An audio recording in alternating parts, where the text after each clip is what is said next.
¿Qué tal? ¿Cómo están, amigos y amigas de esta comunidad? Como siempre, un gusto, como siempre, un placer que nos permitan platicar con ustedes, como cada semana aquí en Narrativas, en torno a los problemas, a las situaciones que se vienen generando en nuestro país, así como también en otras partes de este convulso orbe que algunos definen, pues está en disputa actualmente en una nueva etapa, en una nueva época de definición mundial. Esto es así, cómo se ve implicado México. Un factor clave en todo esto también, por supuesto, tiene que ser la violencia que se ha venido generando a través de los últimos días. Es una violencia pagada, es una violencia orgánica, es una violencia a consecuencia de cómo vamos ubicando, por supuesto, todos este tipo de situaciones que se van presentando como tal. En fin, va a ser un tema que vamos a ir abordando con ustedes en los próximos minutos y que sin duda alguna va a tener consecuencias en muchos aspectos, en muchos sentidos. Y como cada semana, le agradezco, por supuesto, a este par de sujetos tan sui generis, por supuesto, que son mi querido Federico Bonazo. ¿Cómo estás, Fede? Amigas, amigos de Narrativas, aquí desde la capital del Reino de España os saludo con muchísimo gusto, ¿eh? Espero que estéis muy bien. Estamos en una diferencia horaria muy complicada, pero aquí estamos en Narrativas como debe ser. Mi querido Ricky Valderas, no me vayas a hablar tú como cubano, ¿cómo estás? No, no, no, no, aquí solo se me puede salir el acento tapatío. Un abrazo, Ay, querido Jesús. se te va a salir así. ¿Cuándo lo has dejado? Bueno, ¿Cuándo lo has entendiste el tenido? chiste, tarde, pero lo entendiste. O sea, desde que te conozco, desde el día uno, lo primero que hiciste fue llegar en caballo y con sombrero de charro, güey. Y tirando plomo. Sí, sí, sí, así llegué yo a narrativas, justamente. No, no, Querido, no. Desde que te vi la primera vez. a la octava llegué en caballo. Subí las escaleras en el caballo. En el caballo con sombrero. Me dijeron, oiga, ya abajo hay un joven con sombrero de charro y caballo, ¿qué hacemos? O déjelo Sí, pasar, es invitado. cantando las de Chente. Oigan, pues a ver, el tema de esta tarde que tenemos aquí, y una disculpa a la audiencia, es que mi computadora está fallando, la apuesta por la violencia de la derecha, ¿no? Mi querido Fede, la apuesta por la violencia de parte de la derecha. ¿Por qué la derecha llega ya a este extremo? ¿Por qué se sitúa ya en esta posición?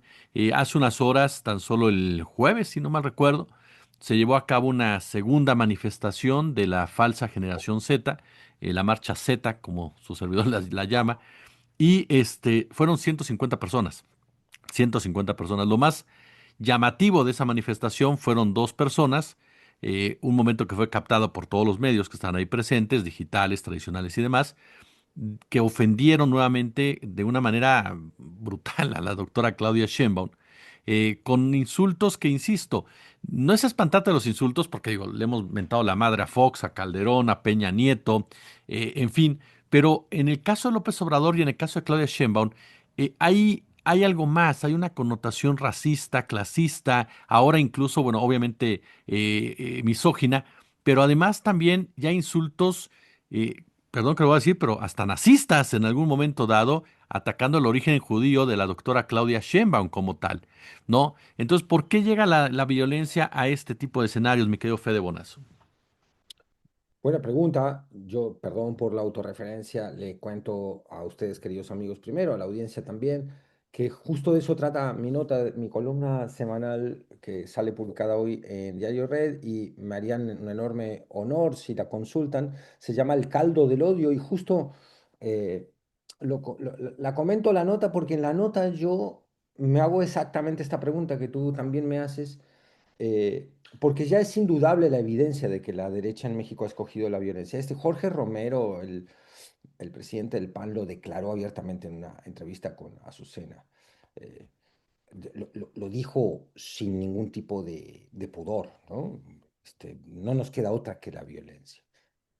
Eh, el por qué escogen la violencia es una pregunta que resuelve la historia. Por supuesto, la antropología, la psicología misma se tiene que ocupar de esa pregunta. ¿Por qué en determinado momento ciertos grupos políticos supremacistas dicen, saben que este proceso no va a ningún lado porque es un proceso, el político que quieren derrocar no va a ningún lado porque realmente están repartiendo la riqueza, porque realmente están instalando un programa de derechos, están igualando a las clases subordinadas con nosotros, que son los que teníamos el poder, con los que manejábamos los hilos de ese poder. Y esto no nos gusta nada. O sea, una cosa es el teatro de la democracia y otra es la democracia de verdad. Ah, vamos a jugar a la democracia de verdad. No, esa no nos gusta a nosotros. ¿Y cómo revertimos esa situación donde se empodera al pueblo, a la sociedad entera, las clases medias y trabajadoras? Saben cómo se revierte con violencia. Ahora, ¿cuáles son las estrategias que justifican la violencia? Son narrativas, como no podía ser de otra manera, y por eso estamos en este programa de narrativas.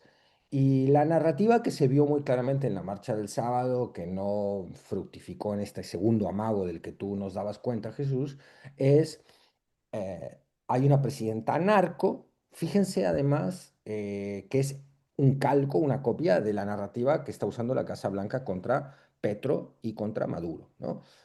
Hay un presidente narco que está imponiendo el socialismo en México, ¿no? O en Colombia o en Venezuela. ¿Y esto por qué es así?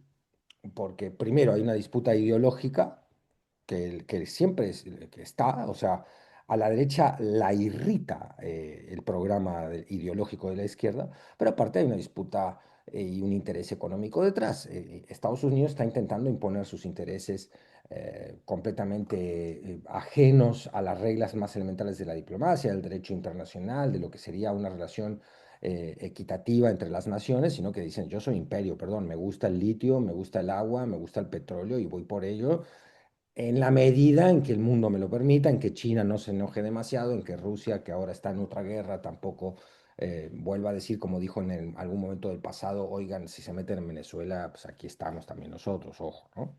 Eh, no porque Rusia sea el ejemplo del bien en el planeta Tierra, sino porque también tiene sus intereses geopolíticos y no les gusta demasiado que los Estados Unidos los impongan los suyos con la prepotencia, o una prepotencia que no tenga al menos respuesta, o por lo menos respuesta retórica. Entonces, ¿cuál es la narrativa? Volvemos a eso, con que la ultraderecha en México, además, paréntesis, es una ultraderecha asusada, empujada, regañada por la ultraderecha del Atlas Network, esto ya lo hemos dicho varias veces, por Agustín Laje, Cayetana Álvarez, la derecha Diario y todas las instancias de pensamiento ideológico y estratégico de la derecha mundial. Es decir, Trump está ahí detrás, Steve Bannon está ahí detrás diciéndole a la derecha mexicana, ustedes son los blanditos, son demasiado democráticos. Y entonces, es esta idea. En México hay una presidenta que es jefa del narco, ¿no? Como dice Cayetana Álvarez, Claudia Sheinbaum tendría que pedir disculpas por el asesinato de Manso. A ver, por supuesto que el Estado mexicano y su gobierno es responsable del bienestar y la seguridad de sus ciudadanos. Y en la medida en que esto no se garantice como corresponde, el reclamo ante eso es legítimo, pero eso es muy diferente, ese crimen organizado que promovió la propia derecha cuando fue gobierno con el PRIAN, porque es un negocio finalmente el crimen organizado y el narcotráfico son negocios, y esta gente está a favor de la cultura del lucro y los negocios. Ahora están muy, pero en aquel momento no hicieron nada o hicieron cosas atroces como en la guerra contra el narco que desató Calderón, donde violentó por completo el Estado de Derecho con el mátelos en caliente. Eh, y esa es la narrativa que quieren montar y que van a seguir empujando y empujando. Y hay mucha gente que la compra, muchísima gente que la compra, que dicen es verdad. Claro, pues salen a la calle, son objeto de la agresión del crimen organizado, que es ineludible, o sea, no podemos hacernos tontos a este problema. Por supuesto que hay un crimen organizado que está estresando a enormes sectores del territorio y de la población en México. Y esa gente dice, pues claro, aquí tiene que haber un culpable. Pues el culpable me comentan, me dicen, me enteran y estoy de acuerdo, pues es la presidenta, es la narcopresidenta. Entonces, ahí se instala la narrativa y en la manifestación del sábado pasado vimos cómo esa narrativa ya venía con la violencia, ¿no? Aquí a cabo, venía con estos cuates con mazos, con cadenas, con instrumentos realmente diseñados para agredir, no para defenderse de una posible represión policial, sino para agredir al cuerpo policial y a las fuerzas de seguridad, que evidentemente no tenían la instrucción de reprimir, porque si lo hubieran tenido nos hubiéramos encontrado ante una masacre en el Zócalo. Eso no pasó, más bien hubo una enorme agresión contra las fuerzas de seguridad, contra los policías. Y, y, y la violencia genera caos, y el caos genera otro caldo de cultivo para la narrativa de la derecha, que es que hace falta orden y que ellos son los que van a traer el orden. Ellos van a traer el orden, mi querido Ricardo. Ya gobernaron durante muchos años y lo hicieron con un estilo muy similar al que vemos ahora retratado en otros países, como el de Milei o el propio Bukele, incluso me atrevería a decir hasta el propio Noboa, por citar los casos en donde algunos de estos personajes que citaba Federico han estado operando desde hace tiempo. No, ellos ponen el orden o quieren poner el orden y cómo quieren llegar a ese orden, querido Rick. Y creo que quieren recuperar la capacidad de imponer las reglas del orden. Simplemente en esta frase que hacía mención Fede, ¿no? El último recurso que nos queda es la violencia. Pues ¿cuándo la dejaron? ¿No? Ese sería mi primer argumento. Es decir, ¿cuándo han sido pacifistas? Esto nunca ha sido una consigna de los movimientos conservadores. Desde la cristiada en México, que es cuando se empodera la ultraderecha nacional, hasta los frentes que aparecen tras la llegada del Tata Cárdenas a México y el grupo burgués que particularmente es de Mérida y Jalisco. De hecho, aquí en Jalisco hay una iglesia dedicada a Francisco Franco, tú que andas por ahí, querido Fede. Mira, El franquismo llegó acá, pero así como llegó Siqueiros también. Acuérdense, a mayor represión, mayor rebeldía, dice la teoría marxista. Los movimientos justo por eso surgen desde acá. Entonces creo que justo lo que está pasando es eso. Se dan cuenta del escaso poder que les queda en términos inmediatos, pero también poner limitaciones en medio para no dar una carta abierta, porque efectivamente vimos violencia y efectivamente las autoridades federales tienen responsabilidad, como dice Fede también, ¿no? En Jalisco hay personas desaparecidas todavía. Por ejemplo, ¿no? En la Ciudad de México vimos violencia, vimos las fotografías en contra de tanto de elementos como de ciudadanía, o sea, como la hay y es innegable, y eso no está bien en ningún nivel. Y yo creo que más que pedir disculpas y entrar en términos, en esos términos me quedo con la frase dicha por la presidenta, que es, si se cometió un exceso, que se procese.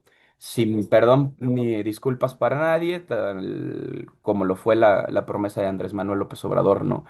Que iba a ser parejo y que las escaleras se barren de arriba para abajo. Entonces, en esos mismos términos, lo primero que tenemos que hacer en este análisis, pensando que en el poder está quien ya puso esta regla, bueno, quien está arriba ahorita es la policía. Entonces, habrá que primero investigar a la policía, los actos violentos de la policía capitalina y de la policía de Jalisco, porque hay personas desaparecidas acá y allá hubo violencia muy explícita y después para abajo. Estas son las palabras de Morena, no son mis palabras, no. Esto es el método que nos presentaron. Veamos si se cumple, ¿no? Veamos si se presentan a los elementos que golpearon y desaparecieron en Jalisco ante las autoridades y qué procede. Eh, ¿cómo lo van a lograr? Bueno, la estrategia yo creo que está muy bien definida en un ensayo publicado en 1887, que lo he circulado mucho con grupos, perdón, mi niño está vuelto loco porque está el de los cuchillos afuera. No sé si se escucha, no, no se pero, escucha. genial, benditos audífonos. Pero bueno, este ensayo yo lo he rolado mucho en los chats de Morena, a los que me han agregado, que es el de Anti-Düring, ¿no? Que es este ensayo de Engels de 1887, en donde se habla sobre la violencia como motor de la historia y el papel que tiene la burguesía, el proletariado usando la violencia en términos como último elemento para la liberación del proletariado y del burgués como un aparato represor y es una gran crítica al militarismo y a las fuerzas represoras que únicamente vulneran pues prácticamente toda la marginalidad, toda la base proletaria, obrera y trabajadora. Y en esos términos, bueno, el uso de las fuerzas públicas, la desaparición de los ganaderos, pero que estén ahí de alguna manera agentes haciendo exactamente lo mismo, pone en tela de juicio la accesibilidad a la libre protesta, lo cual no es una característica de los partidos de izquierda. Yo me quedaría con eso. La otra parte es la discusión que estamos teniendo sobre el bloque negro, porque por ahí vi en un programa de estos de Televisa que quiénes son el bloque negro o por qué aparecen en las marchas feministas. Es que el bloque negro es una manera de manifestarse, no es un grupo de personas.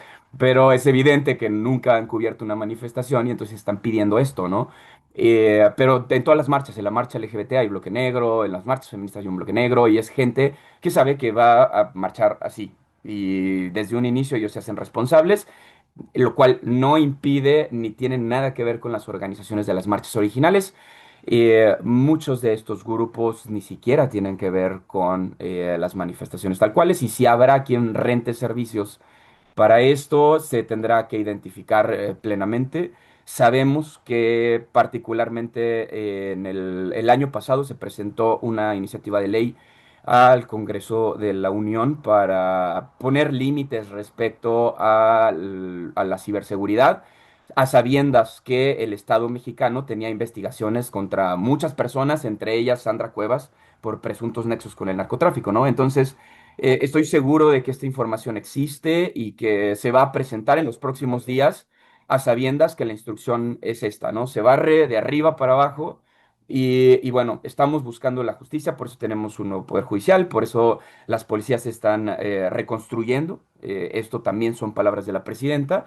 A la derecha no le quedará otra más que esta estructura que siempre utiliza, insisto, cuando la derecha ha sido pacifista. La izquierda tenemos un montón de ejemplos. Pero esto no puede ser su última opción, es su única opción. Entonces, también tenemos que considerar que entre más se presione la situación en México, serán más evidentes los casos de violencia desmedida. Y esto es súper problemático porque entramos otra vez en la discusión de cómo atender esa violencia, quien sea que le esté provocando, bueno, directamente a las cabezas intelectuales. Es decir, en lugar de presentarnos a los tres detenidos que fueron a desoldar las vallas, que es cierto, yo no había visto una manifestación en donde trajeran desoldadores, en serio, no lo había visto, esto es muy loco, pero ¿cómo vamos a hacer frente a eso sin la fuerza pública? Esta es la gran discusión y para mí la única solución es con inteligencia y ya demostró Guacamaya Leaks que sí tienen inteligencia. Entonces, adelante, que la apliquen y que nos demuestren que en serio están haciendo bien las cosas. Voy a poner el elefante sobre la mesa ahorita que aprovechando que dice Ricardo, porque aparte de todo es parte de una consecuencia. Lo primero que yo planteo, es la misma, podemos ubicar en el mismo cuadro a la policía de Jalisco, que responde a un gobierno de derecha, como es Movimiento Ciudadano, conservador, que tiene antecedentes de desaparición inmediata, incluso de madres buscadoras, represión, familiares de desaparecidos, con lo que pasó el Perdón, sábado. perdón por la pausa, pero es importante. Enrique Alfaro lo dijo con todas sus palabras. Estaba infiltrada por el cártel Jalisco Nueva Generación y jamás se entregaron responsables, por No, ejemplo. bueno, la policía de Jalisco trabaja para el cártel Jalisco Nueva Generación. Y si le seguimos, pues Alfaro y Lemos tendrían que responder muchas cosas del cártel de Jalisco. Pero a lo que voy yo es esto. Es su modus operandi. Yo recuerdo mucho la protesta del metro para protestar por el incremento al metro y hubo jóvenes a los que metieron durante varias semanas y los tuvieron tratándolos como criminales. Jóvenes, estudiantes de la Universidad de Guadalajara en algunos casos y de otros institutos que se ubican ahí, que tú conoces mejor en la zona de Guadalajara. Pero a lo que voy ese incluso Lemus sale y grita, los vamos a dejar aquí unos meses, querían venir, aquí se van a quedar. Es decir, como tratando de integrarse a un lado, en este lado de la presidencia, pero todos sabemos cómo se comporta Movimiento Ciudadano y que si en algún momento Movimiento Ciudadano tuviera que elegir, pues va a elegir a la ultraderecha. Movimiento Ciudadano no se va a integrar a un movimiento de izquierda como tal, o que busque ser de izquierda como tal, o con principios que trate de ser de izquierda. Del otro lado te topas con una policía que el propio Pablo Vázquez sentenció, hubo excesos y por lo tanto se separa a 7 uniformados. Y el reporte que se da, reconocido incluso por la propia parte opositora, que eso a mí me llamó mucho la atención, es de 120 lesionados, 100 de estos policías, 20 de estos manifestantes. Hoy por hoy, de los manifestantes no hay uno solo en el hospital y hay 5 policías todavía heridos de gravedad. Ya decía Ricardo, nos topamos con un grupo que quienes hemos cubierto marchas, quienes hemos ido a marchas, quienes hemos tenido contacto con los integrantes que en ese momento se definen como bloque negro, sabemos que no era el bloque negro lo que estaba ahí. Ellos mismos dicen en la marcha, pertenecemos a la Unión Tepito. Hay investigaciones de periodistas como Alex Meléndez, como Mauricio Prado y otros más, que confirman la participación en ese grupo de integrantes de la Choquiza, de los 300 y de Porros del UNAM. ¿Cómo tratas, y es por lo que pongo el elefante en la mesa, qué se viene en ese trato cuando la manifestación, pues no es como la que vimos del 182 con Peña Nieto, en donde eran jóvenes que de manera orgánica salen a manifestarse contra el gobierno, contra una imposición electoral, y los maltratan a tal grado que hasta balas de goma hubo, ¿no? Y los persiguieron por las calles, aparte de todo. Yo cubrí ese evento y me recuerdo perfectamente que hasta la prensa tuvimos literalmente que agacharnos por lo que estaba pasando. Entonces, ¿cómo manejar una situación en donde cómo vas a diferenciar una protesta de legítima y cómo la vas a diferenciar de gente que va directamente a generar el caos? Porque hay un detalle, y ya con eso acabo y perdón que me haya prolongado, pero es para explicarlo mejor. Hay dos detalles que me parecen fundamentales. Uno, en la manifestación del sábado no había templete. Es decir, jamás hubo la intención de fijar una postura. Bueno, la abuela de Carlos Manso se retiró ante ese hecho. Y dos, estas personas ya estaban en el Zócalo. Todos sabemos que la manifestación avanzas, llegas al Zócalo y se arma desmadre. Pero estas personas ya estaban en el Zócalo. Entonces, ya decía Ricardo, inteligencia para entender que a lo que fueron fue a provocar y utilizar una marcha de pretexto. Pero ¿cómo lo manejas en un momento dado, mi querido Fede, sin caer en un escenario en donde nuevamente la policía puede ser acusada de represora, que aparte de todo es lo que están buscando, que se acuse Claro. de represión a la policía y viene el comparativo Sheinbaum Díaz Ordaz? Sí, claro, claro. O sea, buscaban las fotos que tuvieron. Una niñita. eh, yo ahora que estoy en España y que vi un poco de la prensa internacional en torno a la repercusión del sábado pasado, las fotos, hay gente que te dice, oye, pero ¿qué ha pasado en México? Que se han reprimido, ¿no? Le digo, a ver, te han convencido a ti de que, de que el gobierno reprimió. Yo insisto que es muy clara, más allá de que después hay actos de violencia de la parte de la policía, sí los hay, por supuesto, pero no es el primer agresor.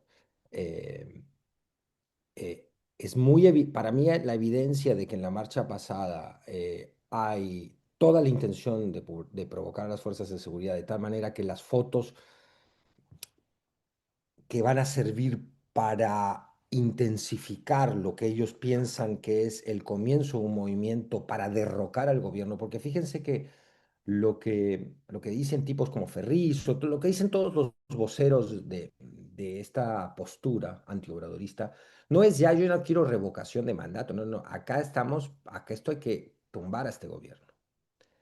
Y tenemos como ciudadanos libres la legítima potestad de intentar derrocar al gobierno. Lo que quieren es suscitar un nivel de caos donde por un lado puedan pedir la intervención de Estados Unidos, que Trump está ahí salivando, diciendo no, no me gusta lo que veo en México, en cualquier momento intervengo. Lo que quieren es acelerar lo que ellos llaman la venezuelización de México, que en realidad están mostrando cuál fue también el camino en Venezuela, ese país estigmatizado por la ultraderecha, es decir, cómo la ultraderecha venezolana a través de sus medios y a través de medidas de desestabilización como la marcha que del sábado pasado en México, a través de acciones de violencia contra el chavismo y sus bases militantes, han generado también una situación de profundo estrés y violencia que es la que le sirve al imperio y a la oposición venezolana de excusa para decir que está descontrolado el régimen. Esta es una estrategia tan vieja como el ser humano. O sea, no, no estamos viendo nada nuevo. Lo que nos angustia un poco es verlo en México, ¿no? Porque aquí hacemos una diferenciación. Tú preguntabas con respecto a la policía. Bueno, la policía y las fuerzas de seguridad por ADN son represoras, están entrenadas para reprimir. Ahí la clave es el mando. En el caso de Alfaro veíamos unos escenarios, en el caso de Claudia Sheinbaum o de Clara Brugada hemos visto otros, claramente otros escenarios. No había una orden de reprimir, porque si la hubiera habido, nos hubiéramos encontrado un baño de sangre. Más bien lo que hay es mucha ciudadanía asombrada y enojada del otro lado diciendo cómo puede ser que le hayan podido pegarle así a los policías sin que pasara nada. No, bueno, pasara nada, no. Hay detenidos, por supuesto. Y detenidos con causas judiciales de delitos graves.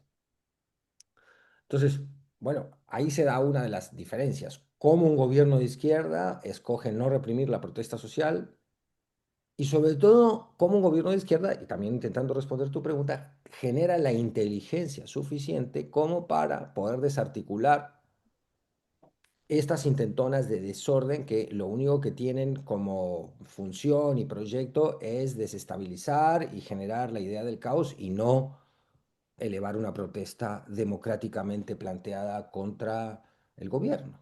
Porque no se trató de eso la marcha. Por supuesto que hubo un montón de gente que marchó espontáneamente pensando que sí, y hubo gente de la generación Z también, y hubo las viejas y los viejos de las clases pudientes que son antiobradoristas por ADN. Eso lo vimos. Incluso cuando les preguntaban, ¿usted por qué está aquí? Bueno, pasaba lo de siempre. No sabían explicar su propio odio contra la 4T. Es que yo odio este gobierno, hay que sacar, pero ¿por qué?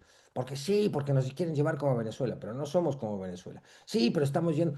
Entonces, es un loop, o es un círculo vicioso narrativo en el cual repiten los clichés más elementales y no hay ninguna base argumentativa para decir, bueno, a ver, México está bien económicamente, en México se ha repartido el ingreso, en México se ha subido el salario mínimo, en México está resistiendo los embates injerencistas de Estados Unidos, en México se ha levantado el empleo formal, que ha crecido poco México. Bueno, sí, ha crecido poco. Pero eso no es razón suficiente para que tú digas, este gobierno es un desastre. Y todo el tema de la seguridad, ahí sí. Lo de Manso, ¿cómo puede ser? Y la culpable es Claudia. Pues las sociedades siempre buscan un culpable. Y si los estrategas políticos siempre saben encauzar esa bronca, esa angustia, ese miedo social hacia los culpables que ellos quieren señalar. En este caso, el gobierno de México, ¿no? El gobierno federal, porque ahí está el otro tema de la seguridad, que lo dejamos para otro programa, otra intervención, que por supuesto es un tema clave. El crimen organizado atraviesa toda la sociedad mexicana, toda la cultura incluso la atraviesa. Pero eso es una cosa, y que no es un problema que surge ni con López Obrador, ni siquiera surge con Peña Nieto, esto viene de muy atrás. Podemos explicar por qué viene o intentar explicar por qué viene, pero que cuando decimos que no es un problema de la 4T, no queremos decir que la 4T se tiene que hacer tonta ante el problema, son dos situaciones diferentes. La 4T, a mi modo de ver, está intentando responder dentro de los cauces del Estado de Derecho. No, y esto lo ha dicho la presidenta, y cualquier ciudadano que sea republicano y crea en el Estado de Derecho tendría que estar de acuerdo, al menos en el planteamiento. No se va a volver a la guerra contra el narco si eso significa violentar el Estado de Derecho y volvernos un Estado como El Salvador, donde la gente que camina y tiene apariencia de criminal va a la cárcel y luego se averigua. Porque eso no puede ser la propuesta de sociedad, no puede ser. Por supuesto, tampoco puede ser el nivel de violencia que ejerce el crimen organizado cotidianamente sobre la población y que la población lo sufre, lo padece. Tampoco puede ser. Entonces, bueno, es un problema muy serio, muy grave, de causas muy profundas, muy difíciles de desarmar, sobre todo sin la voluntad del vecino del norte, que es el principal mercado de drogas del mundo. Sin el concurso, sin la cooperación con los Estados Unidos, es un problema que no se va a solucionar en el corto plazo.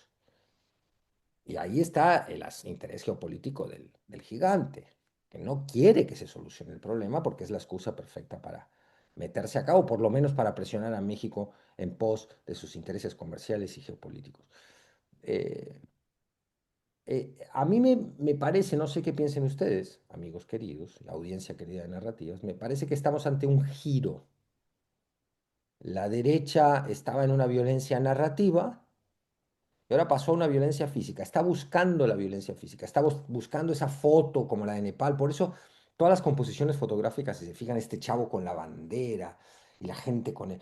es como de libertad, de que se están luchando contra la tiranía, ¿no? Que querían implementar las mismas fotos que se habían visto en Nepal y las fotos que se habían visto con los libertarios de Milei y otras fotos que pretenden narrar y además influir a la opinión pública internacional, que por supuesto ejerce una presión sobre el gobierno de México, decir, hay una lucha contra la tiranía, ¿no? Eh, y es muy fuerte ese simbolismo, es muy fuerte, a lo largo de la historia lo ha sido, y hay mucha gente, muchas personas, incluso bien pensantes, que pueden caer en la trampa, como un par de cuates que yo tengo acá, ya les comenté, españoles, gente incluso de izquierda, que me dice, oye, pero ¿qué pasa? Están reprimiendo. No, no, no, infórmate bien.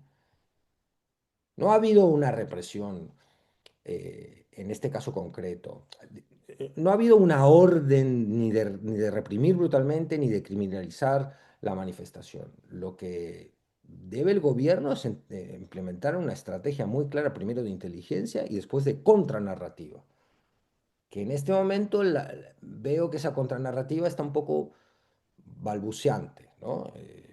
Me parece que, que los resultados de esa inteligencia sobre estos grupos que buscan destabilizar, que están evidentemente financiados por la derecha que piensa, por la derecha estratégica e ideológica, eh, debe ser presentada a la sociedad esa contranarrativa por parte del gobierno con un poquito más de contundencia, con una inteligencia mejor, más aguda, porque debe empezar un nuevo proceso de defensa de la 4T contra un proyecto claramente golpista. Y lo digo abiertamente, para mí estamos ante los inicios de una apuesta por la violencia golpista.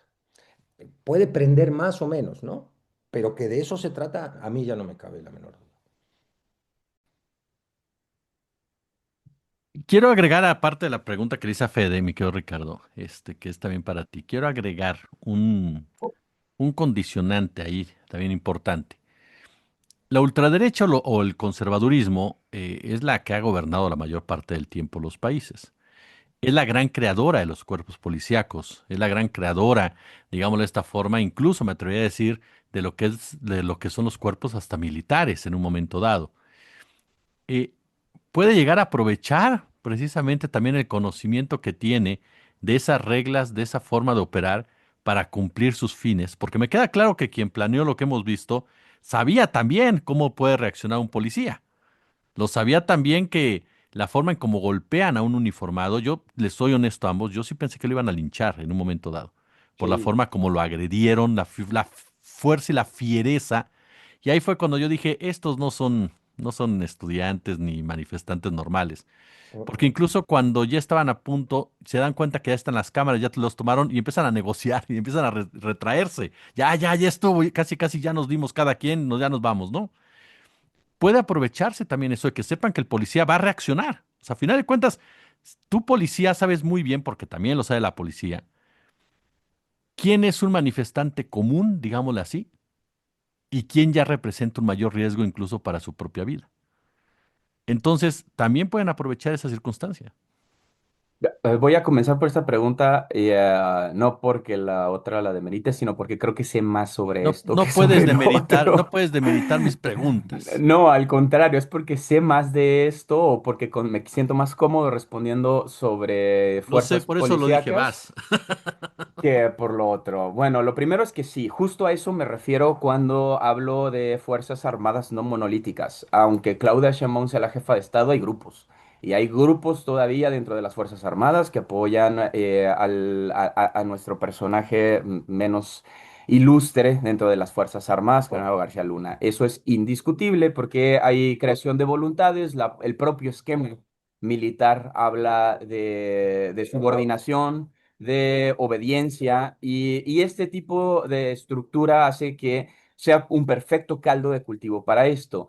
En segundo plano, las fuerzas de seguridad civil o las policías y que conforman, digamos, la seguridad de las alcaldías y después la policía estatal, tiene unos principios muy similares y eso es lo que puede, de hecho, justificar tu pregunta anterior porque hablabas puede una policía, por ejemplo, que responde a movimiento ciudadano, que es ultraconservador, pensarse como una policía autónoma.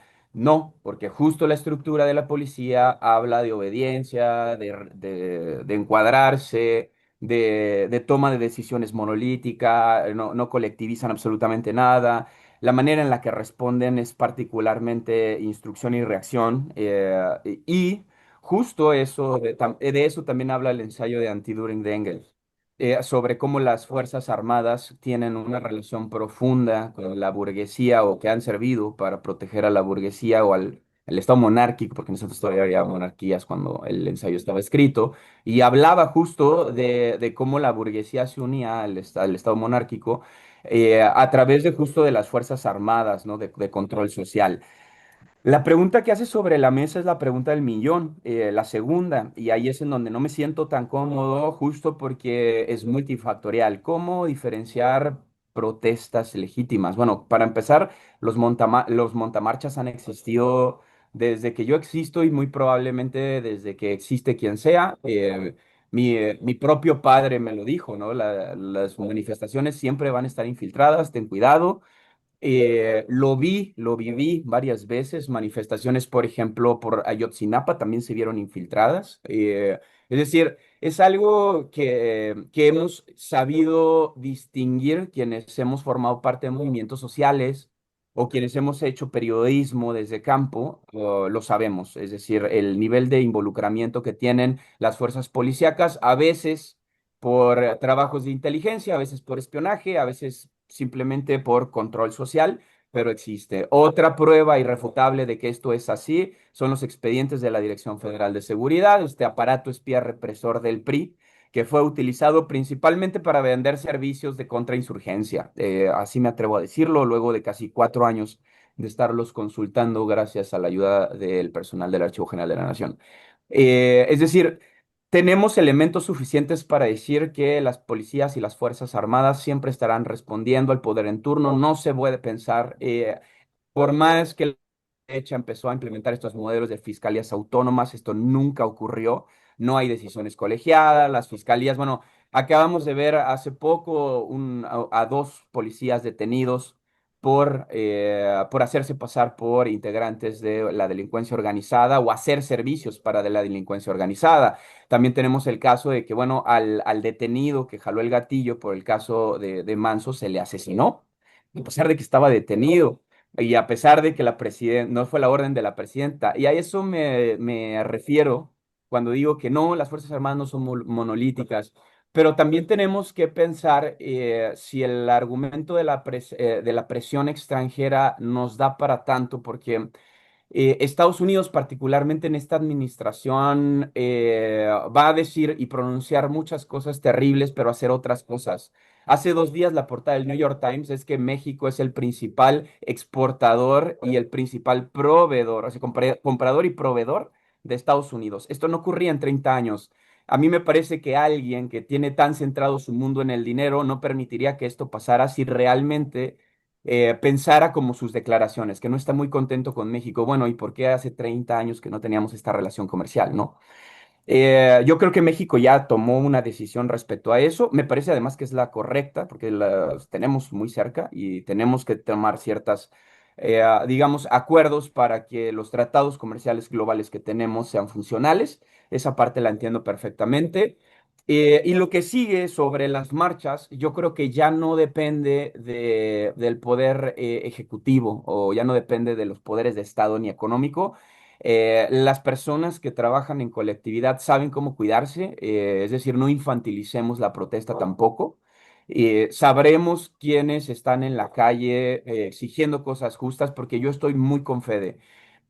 Podrá haber infiltrados, podrá ser un golpe blando, podrá ser lo que quieran, pero en la marcha también había protestas legítimas. Y esa gente siempre se va a cuidar y no se va a ligar y lo vimos, ¿no? Hubo entrevistas también con gente que decía, bueno, no, nosotros no marchamos ahí porque eso evidentemente, pues ya vimos hasta contratos del PAN con un chamaco, ya vimos muchas cosas, ¿no? Del cómo se configuró el conflicto. Lo detrás, lo real, lo tangible, de lo que sí podemos hablar, es que tenemos el problema enfrente y que México tiene elementos suficientes para resolver el conflicto. Yo creo que si concentramos la discusión en cuál va a ser ese rumbo y si podemos diferenciar realmente las prácticas, porque también hablábamos del uso de las policías independientes y si MC es de ultraderecha o no. Esto nunca ha quedado muy claro, salvo para quienes somos de Jalisco, porque pues, aquí crecimos y conocemos cómo está el engranaje y sabemos que Emilio González Márquez apoyó para que se creara ese partido y acá le decimos el pan naranja, ¿no? Básicamente. Y tan es así que es el hijo de Márquez está en Movimiento Ciudadano. Pero recordemos que López Obrador invitó a Movimiento Ciudadano, a la Alianza de Partidos de Izquierda, y después fue el propio López Obrador que dijo que que Enrique Alfaro no era confiable, pero después viene su hijo y tiene un negocio. Es decir, es tan confuso y hay tantos márgenes que no podemos llegar a una conclusión porque los políticos no se comportan. Y otra cosa con lo que cierro es, creo que hay un error estratégico y que tiene que ver con la narrativa. La presidenta nunca debió fijar postura. Ese es trabajo de su aparato de comunicación. Ella debió haberse mantenido ajena porque sobre todo y quien sea que esté promoviendo la marcha, pues existen los principios de derechos humanos que garantizan la libertad de expresión y la libre manifestación y la libre asamblea sea provenga de donde provenga, en tanto la violencia, pues se ataca justo con inteligencia, no con más violencia, que esa es la práctica con la que estoy de acuerdo. Pero creo que sí hay una crisis y esta crisis tiene que ver con que no tienen ya personas con la legitimidad para hacer confrontación a esto y está recayendo en una jefa de Estado que no debería tomar partido respecto a las asambleas públicas que ocurren en la Plaza Mayor, que es el Zócalo. Voy a cerrar con la siguiente pregunta para ambos. Es un hecho que Ricardo Salinas Pliego participó. Igual. Ah, perdón, Miguel, dime, dime. Muy rápido. Este último punto que toca Rick es bien interesante. Haz No eso, estoy Eva, del, querido.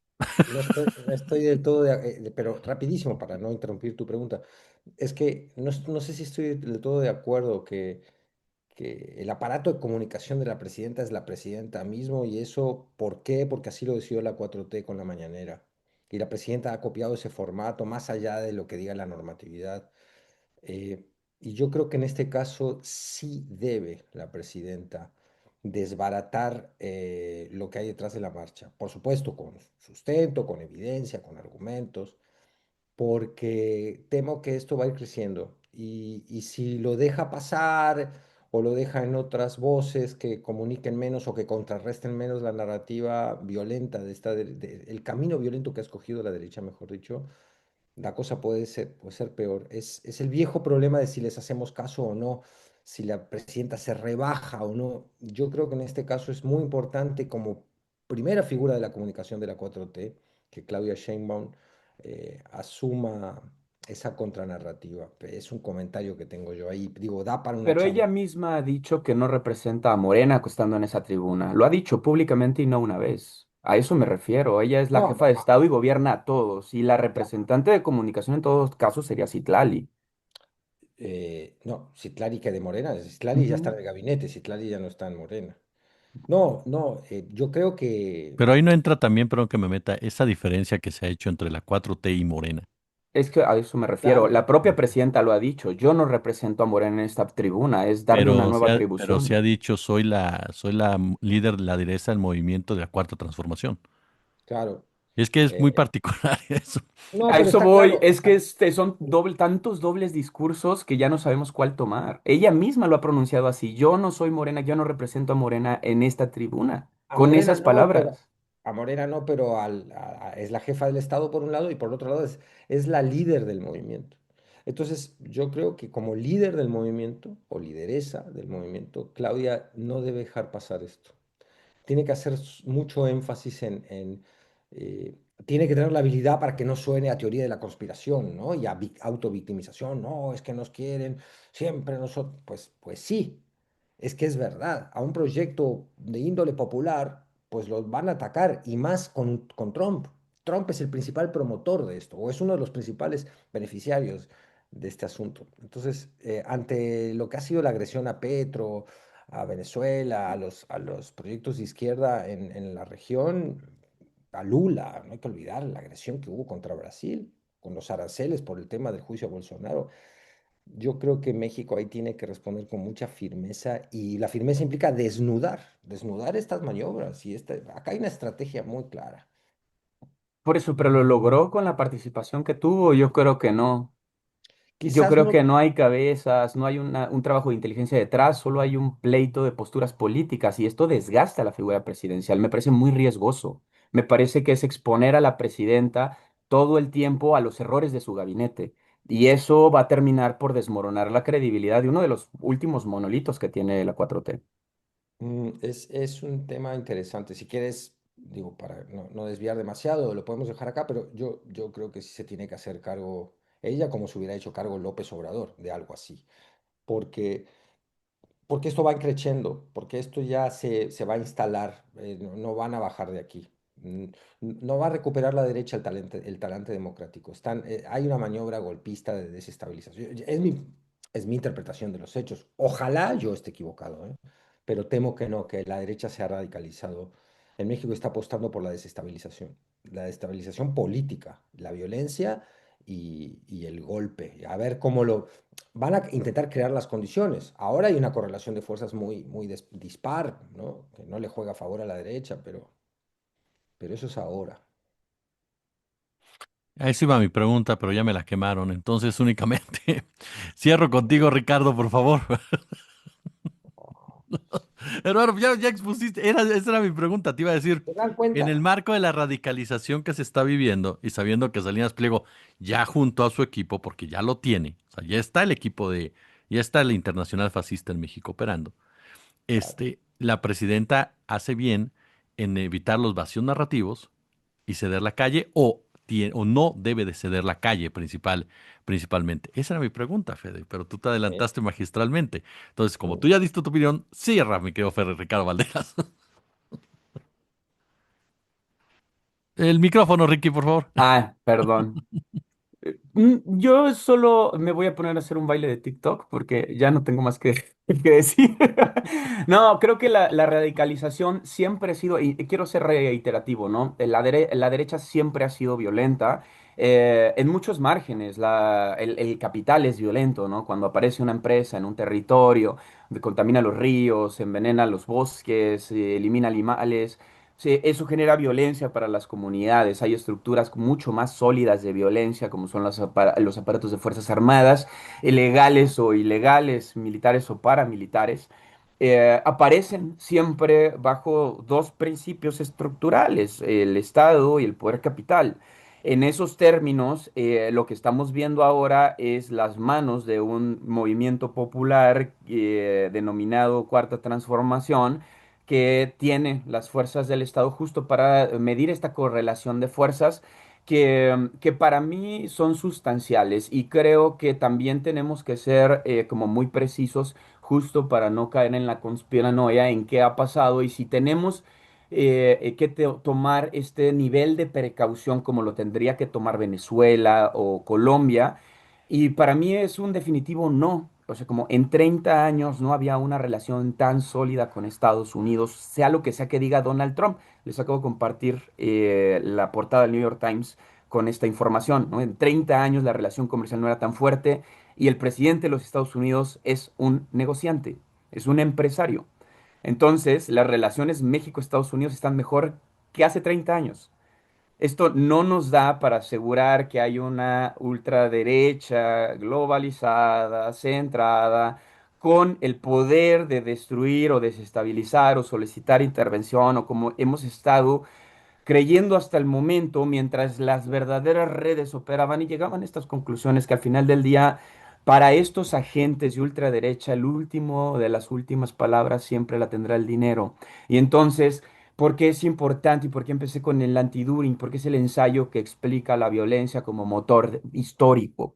Es decir, se habla del motor histórico de toda la vida en las ciencias sociales, la lucha de clases, pero pocas veces se había hablado de la violencia, de cómo ocurre.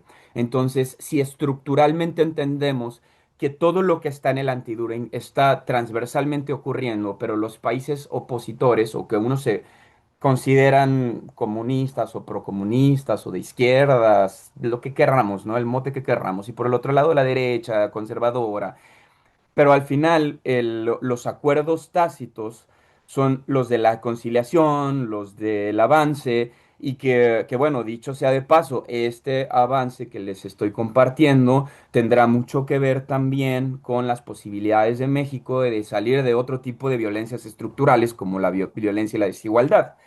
Es decir, estamos frente a un aparato muy difícil de definir, que no se responde en palabras simples y que los elementos nos dan para asegurar que tiene la victoria. La cuarta transformación logró la victoria, logró salir avante de las relaciones globales que hemos tenido, particularmente el Tratado de Libre Comercio, que es estos acuerdos comerciales entre México, Estados Unidos y Canadá, y que nos han mantenido en esta posición de la treceava economía más grande del mundo. Gracias a nuestra relación comercial, no todo es malo y estos polos entre el negro y el blanco, pues el amalgama de grises, en ese amalgama de grises que no es la que nos gusta, definitivamente a mí me gustaría irnos al blanco, en donde la paz fuera, en donde el acuerdo no comprometa a la población, pero pues eso es en mi cabeza, ¿no? La realidad tácita es que Estados Unidos está apoyando a México. Ya lo tiene usted, diferentes posturas, mi querida amiga y amigo de la audiencia. Usted tenga la suya, usted coméntenos, platíquenos, opine, comparta, como siempre. Mi querido Fede Bonazo, gracias, querido. No, hombre, gracias a ti, querido Jesús, querido Rick, querida audiencia de narrativas. Ricky Valderas, gracias. Gracias a ustedes, siempre les aprendo mucho y un beso, Fede, hasta las Europas. Gran abrazo, querido. Y gracias a usted por acompañarnos al ratito, César Pineda, hablando precisamente también de un tema ligado a este asunto de la derecha y demás, hacia Alejandra Sierra a las 21:30. Gracias, como siempre un gusto, como siempre un placer.